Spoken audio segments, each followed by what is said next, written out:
আল্লাহ তাআলা বলেন, হে আমার নবী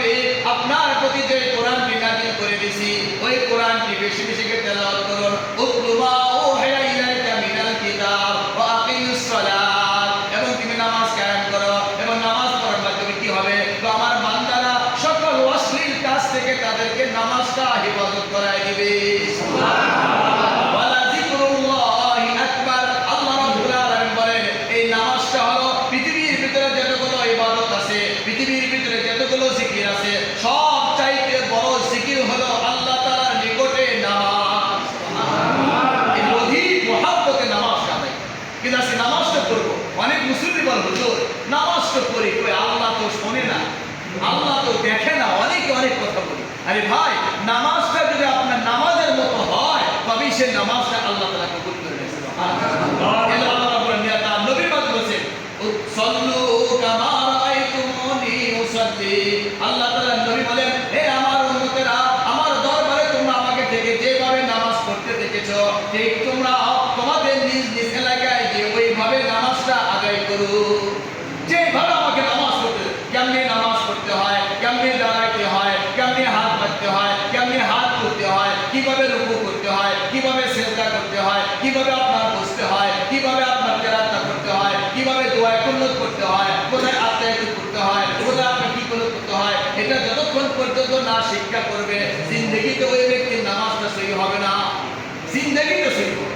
এই জন্য ভাই আমরা সবাই নামাজটাকে একদম থিওরিক্যাল প্র্যাকটিক্যাল ভাবে যতক্ষণ পর্যন্ত আমরা দেখবো এটার মাধ্যমে আমাদের একটা শিক্ষা হবে, ভুলগুলো ছুটে যাবে, আল্লাহ তাআলার মর্জি অনুযায়ী আমাদের নামাজটা হয়ে যাবে। এই জন্য রাস্তা থেকে নামাজের ভিতরে বাইরে কয়টা ফরজ? সবাই নামাজের ভিতরে বাইরে কয়টা ফরজ? নামাজের মধ্যে কয়টা ওয়াজিব? 14টা। নামাজের ভিতরে কয়টা ওয়াজিব? 14টা। নামাজের ভিতরে কয়টা সুন্নাত? 51টা সুন্নাত। কয়টা সুন্নাত? নামাজের ভিতরে কয়টা সুন্নাত? দাঁড়ানোর ক্ষেত্রে 11টা সুন্নাত। না বলেন দাঁড়ানোর ক্ষেত্রে কয়টা সুন্নাত? বলেন দাঁড়ানোর ক্ষেত্রে 11টা সুন্নাত। সবাই বলেন দাঁড়ানোর ক্ষেত্রে 11টা সুন্নাত। দাঁড়ানোর ক্ষেত্রে 11টা সুন্নাত। কেরাতের ক্ষেত্রে 7টা সুন্নাত। কেরাতের ক্ষেত্রে 7টা সুন্নাত। রুকুর ক্ষেত্রে 8টা সুন্নাত। সেজদার ক্ষেত্রে 12টা সুন্নাত। আখেরি বৈঠকে বসবো এই বসা অবস্থা 13টা সুন্নাত। সবগুলোকে যোগ হয় 51টা সুন্নাত। কয়টা সুন্নাত? তাহলে বলেন কয়টা? দাঁড়ানোর ক্ষেত্রে কয়টা? দাঁড়ানোর ক্ষেত্রে কয়টা? বলেন না দাঁড়ানোর ক্ষেত্রে কয়টা? একবার বলেন দাঁড়ানোর ক্ষেত্রে কয়টা? কেরাতের ক্ষেত্রে কয়টা? 7টা। কেরাতের ক্ষেত্রে কয়টা? কেরাতের ক্ষেত্রে কয়টা? সেজদার ক্ষেত্রে কয়টা? রুকুর ক্ষেত্রে কয়টা? 8টা। রুকুর ক্ষেত্রে কয়টা? 8টা। দাঁড়ানোর ক্ষেত্রে 11টা। ঠিক আছে, একটা আজকে দেখাবো। ঠিক আছে ইনশাআল্লাহ, তাহলে আপনাদের সহজ হবে। আর হলো নামাজ ভাঙার কারণ কয়টা? 19টা। তাহলে নামাজের ভিতরে 13টা ফরজ এটা জানতে হবে, নামাজের ভিতরে 14টা ওয়াজিব এটা জানতে হবে, নামাজের ভিতরে 51টা সুন্নাত এটা জানতে হবে, নামাজ ভাঙার 19টা কারণ এটা জানতে হবে।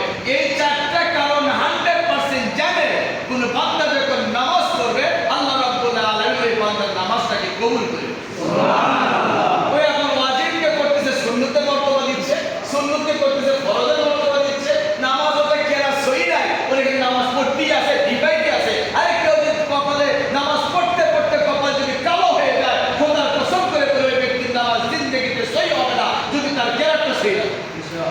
কেরাত যদি সহি না হয় আজাদ ডিভাইডে পারো মাগার কাম হবে না। একটা মশলা আমরা সবাই বুঝি। আচ্ছা বলেন তো একজন দাদা এসে 50 টাকার নামাজ পড়লো, 100 টাকার নামাজ পড়লো, কিন্তু ওযু ছাড়া নামাজ হবে? নামাজ হবে? কি সমস্যা কি? আল্লাহ রহমান, আল্লাহ রহিম, আল্লাহ দয়ালু, সমস্যা কি? ওযু ছাড়া হবে না? পৃথিবীর সব মানুষের বিষয়টা একাত্ম করতো যে যত বড় তুমি সুফি হও, গাজী হও, হুজুর হও, ওযু না করলে তোমার নামাজ হবে না, এটা 100%। এটা আমাদের কলিজায় ভিতরে ঢুকে গেছে।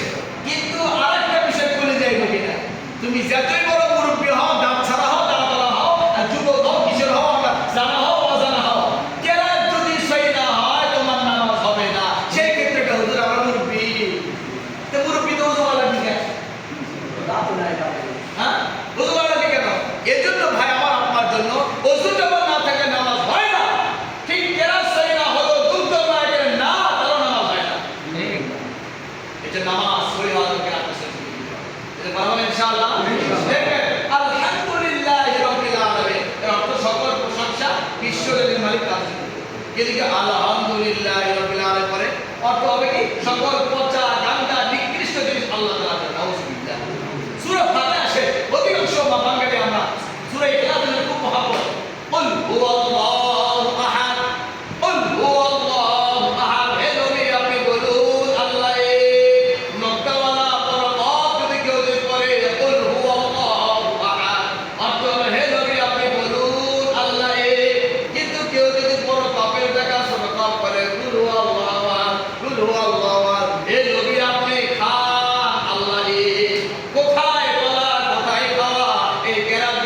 জিন্দেগিতে নামাজ সহি হবে না।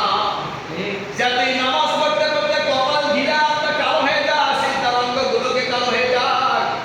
তোমার কেরাতের সহি শুদ্ধ না হওয়ার কারণে ওই যেই কেরাতের দ্বারা অর্থ পরিবর্তন হয়ে যায়, ওই কেরাতের দ্বারা নামাজটাও বাতিল হয়ে যায়। ওযু ছাড়া যেমন নামাজ হয় না, ঠিক তেমনি ভাবে কোরআনটাও সহি না হয়ে নামাজ হয় না। সবাই সময় দিতে রাজি আছে, আরে গরুর পিছনে সময় দিতে রাজি আছে, মুরগির পিছনে সময় দিতে রাজি আছে, আরে নিজের বাড়ির বিড়ালের পিছনে সময় দিতে রাজি আছে, মানে আল্লাহকে সন্তুষ্ট করার জন্য কোরআনটাকে শিক্ষা করার সময় দিতে রাজি আছে।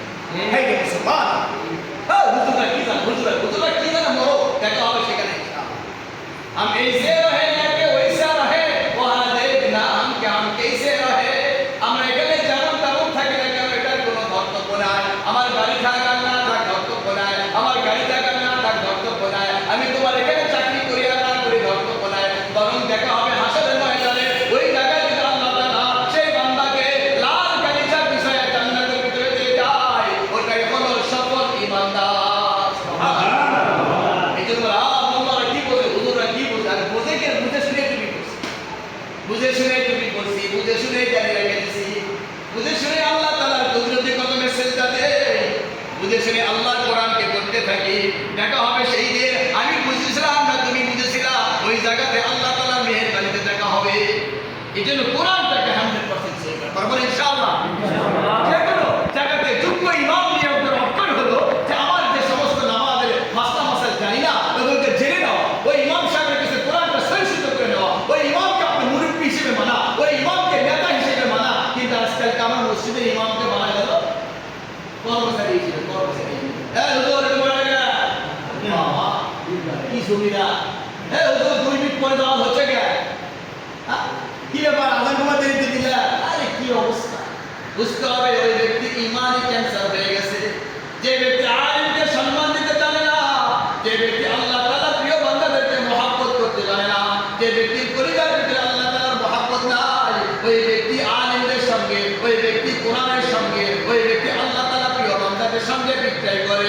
বুঝতে হবে কোন ব্যক্তি অসুস্থ হয়েছে, জ্বর হইলে দেখা যায় আম্মু অনেক সুন্দর করে পায়েস পাঠাচ্ছে, এক ছেলে বলতেছে আম্মু অনেক মজার পায়েস, আর একটু দাও আর একটু দাও, আর এক ছেলে বলে আম্মু আজকে তুমি কি পাকাইছো, এত পাংশা কেন, এত খারাপ কেন, এত খারাপ কেন। আমরা তো বিপাকে পড়ে গেছি, কি ব্যাপার, এক ছেলে কয় মজা আর একটু দাও, আর এক ছেলে কয় ভালো না, কি বানাইছে। তা আমরা যে ছেলে বলতেছে মজা না ভালো না, ওই ছেলের কপালে হাত দিয়ে দেখে জ্বর আসছে, আর যে ছেলে বলে আম্মু অনেক মজা মজা আর একটু দাও, ওই ছেলেটা সুস্থ আছে। বোঝা গেল পায়েসটা তার আপন জায়গায় ভালো আছে, যে ব্যক্তি খাইতেছে তারই হলো মুখের সমস্যা। ঠিক তেমনি ভাবে আলেম আপন জায়গায় ভালো আছে, আলেম আল্লাহ তাআলা কোরআন আপন জায়গায় ভালো আছে, ইসলামের আল্লাহ তাআলা প্রিয় বান্দারা আপন জায়গায় ভালো আছে। আমার দৃষ্টিতে যদি খারাপ লাগে বুঝতে হবে তোমারও ইমানে ক্যান্সার হয়েছে, ইমানে ক্যান্সার হয়েছে। বিদায় করে আলেমদেরকে বিদায় করো, ওলামায়ে কেরামকে নেতা হিসেবে মানতে পারবা। এখানে যদি আগে আমাদের প্রতিমন্ত্রী হয়েছে মাসালা ইসলাম, ওই আল্লাহর বান্দা আসে যদি জুমার দিন বয়ান করা শুরু করে, একটাই নামা এ যদি দুইটাও নিয়ে যায়, কোনো বাপের বেটা মায়ের পুত নাই কথা কবে, এমপি সাহেব মন্ত্রী সাহেব এত খরচ করে না, সময় পাস হয়ে যাচ্ছে, চাপার দাঁড়ায় যাও। যতদিন পর্যন্ত কোনো নেতাকে এরকম ভাবে কথা বলতে সাহস পাবে না, ততদিন পর্যন্ত বুঝতে হবে তার ইমানের ভিতরে ক্যান্সার আছে। আর ওই জায়গাতে যদি কোনো ইমাম আলেম যদি 2 সাল মিনিট চলে যায়, ইমামকে তুলে ধরা করে, কি ব্যাপার টাইম দেখেন না, কি সময় এত বছর করে, এত বছর করে। বুঝতে হবে তুমি নাস্তিক তার ফাসিক ফুজ্জার, নামাজ পড়ে না, কোরআন পড়ে না, দাড়ি রাখে না, আল্লাহকে মানে না, পর্দা করে না, তাদেরকে তুমি নেতা এসে মানুষের কলিজার ভিতরে মহব্বত আছে, আরে নেতাতে একদিনে আসছে একটু কথা বলুক, আর হুজুর আরে হুজুর এতটা কথা বলো, এতটা কথা ওই নেতাকে যে পরিমাণ সম্মান দিচ্ছে তার 100% 100% আরো বেশি সম্মান দেওয়া দরকার। মসজিদের যিনি ইমাম তৈরি হবে, না হলে বুঝতে হবে আপনার ক্যান্সার আছে, ইমানি ক্যান্সার। এই জন্য ইনশাআল্লাহ আমরা সবাই ওলামায়ে কেরামের কাছে বসে বসে নিজের দ্বীনকে শিখে, হুজুর আমাকে খানা সুন্নত শেখান, হুজুর আমাকে আপনি নামাজের সুন্নত শেখান, হুজুর আমাকে মসজিদে আসার সুন্নত শেখান, হুজুর আমাকে কেরাতটাকে সহি করে দেন, হুজুর আমি কেমনে কি করব, সব বিষয়ে যারা এই আলেমদের সঙ্গে সম্পৃক্ত হয়ে জিজ্ঞাসা করবে, এদের জীবনটা সাকসেস হয়ে যাবে। সুবহানাল্লাহ, পারবেন ইনশাআল্লাহ। এই জন্য আমরা কি করব, নামাজ মানে ওজি আমাদের হয়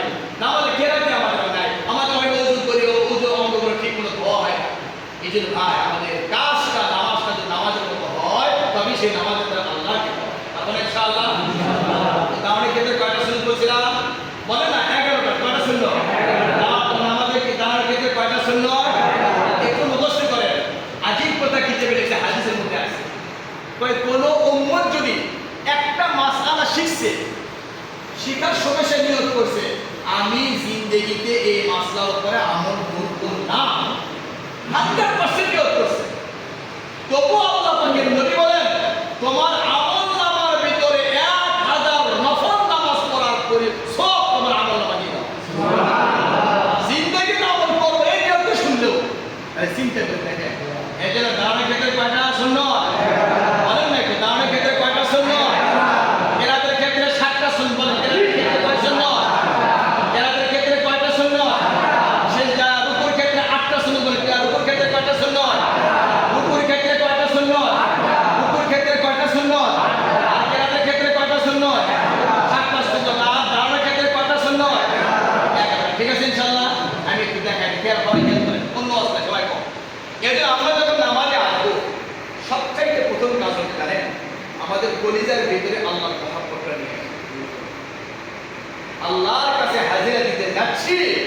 আসমানের যিনি মালিক, জমিনের যিনি মালিক, আমার হায়াতের মালিক, আমার মৌতের মালিক, জান্নাতের মালিক, রিজিকের মালিক, এমন রবের নিকটে হাজিরা দিতে যাচ্ছি।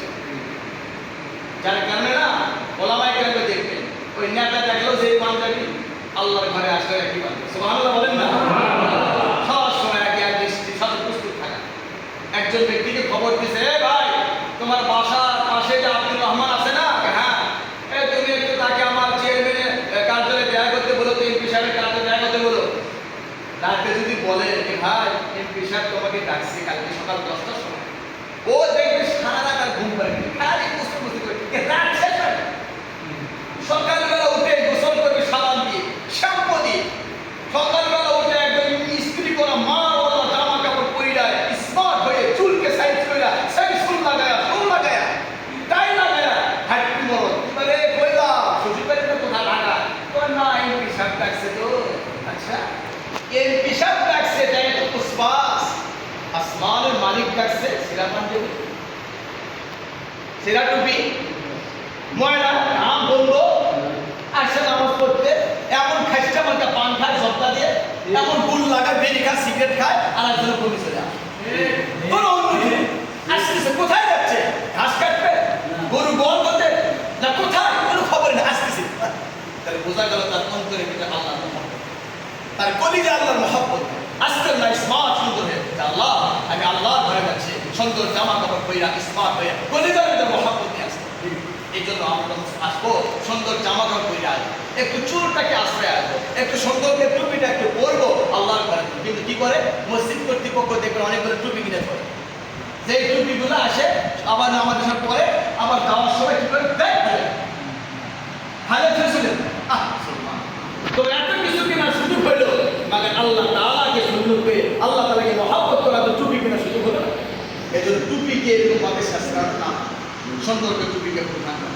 আসলাম, আসার পর থেকে আমরা যখন দাঁড়াবো খুব খেয়াল করেন, আমরা যখন দাঁড়াই এই দেখেন পা উত্তর দক্ষিণ চলে যায়, বাবার সবাই খেয়াল করেন সরে দেয়, আমার কেউ বেশি ফাঁক করে, আমার কেউ বেশি মিলে যায়, সবগুলো ছোট তরিকা হলো দুটো পায়ের মাঝখানে 4 আঙ্গুল করে মাথা ফাঁক থাকবে, পায়ের আগালি গোড়ালি সোজা ক্যাবলা দুল থাকবে, নো ভাঁজ এই জন্য আমরা কি করবো সুন্দরভাবে দাঁড়াবো। যারা আমাদের মতো স্বাভাবিক স্বাস্থ্য আছে তারা এইভাবে দাঁড়াবে, যাদের স্বাস্থ্য ভালো তাদের জন্য নিয়ম আছে, তাহলে যে পরিমাণ স্বাস্থ্য তার শরীরের ঝাঁকিটা যেভাবে কন্ট্রোল করতে পারবে ওইরকমভাবে ভাগ করে 1 বিঘ পরিমাণ বা আরো 1 হাত পরিমাণ ভাগ করে নিয়ম আছে, তবে অবশ্যই পায়ের আগালি গোড়ালি ক্যাবলা দিতে স্বাস্থ্য ভালো দিলে উত্তর দুঃখে স্বাস্থ্য ভালো ঠিক আছে সোজা, স্বাস্থ্য কি সোজা থাকবে, ঠিক আছে ইনশাআল্লাহ।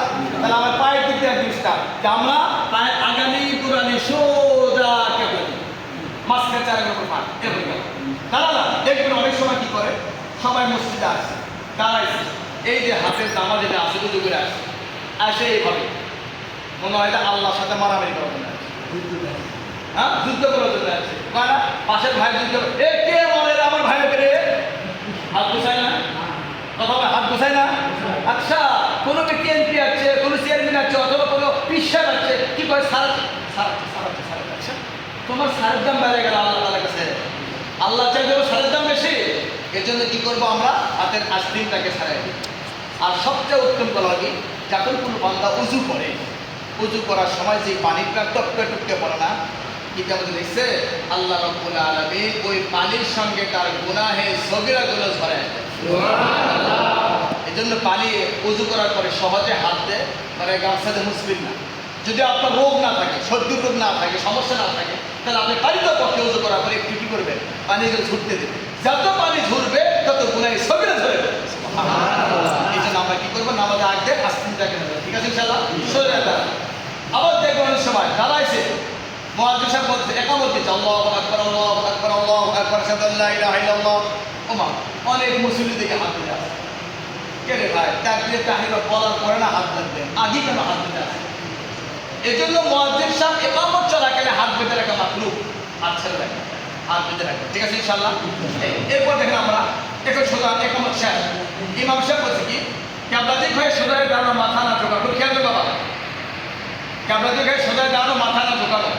আমার সবাই দাঁড়াচ্ছে, আর ইমাম সাহেব বলছে আল্লাহু আকবার। অধিকাংশ মুসলিম কি বলেন,